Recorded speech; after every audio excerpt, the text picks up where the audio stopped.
Welcome into MJT Football. I'm Tony Tucker, and I'm going to be giving you some of my favorite fantasy football players by value, by team, by division, and I'm also going to be throwing out there some watch list worthy candidates. We are now in the AFC East, and I'm starting with the Buffalo Bills.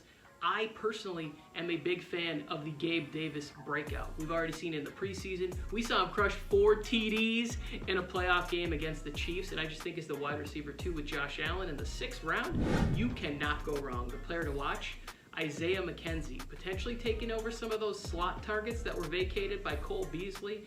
I like Isaiah McKenzie as somebody to just put on that list. Now, to the New England Patriots.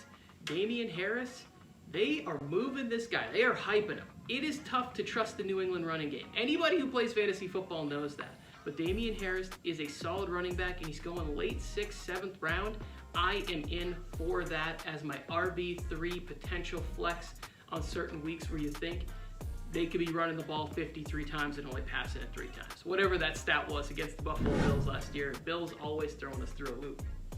Devonte Parker, we've talked about him so many times, but he's a player that I'm going to watch, see if he builds chemistry with Mac Jones early on.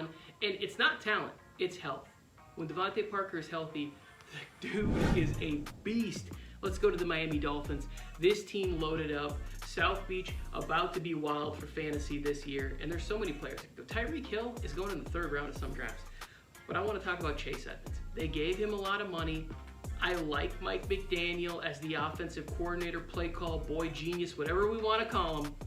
But maybe we get Chase Edmonds in the 7th round as our flex, who's an RB3, potential RB2 candidate right there for Chase Edmonds.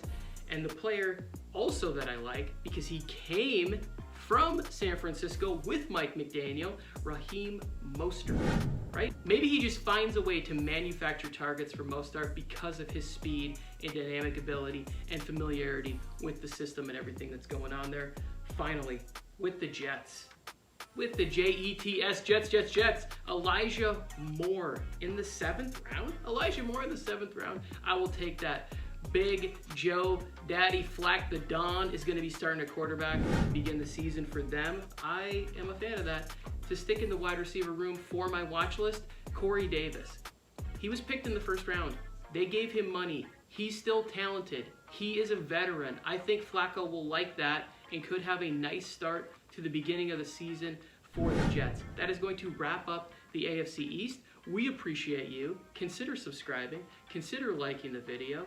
Say something nice to Mike. He needs it. His ego is fragile. Back to who's ever hosting this show. We appreciate you.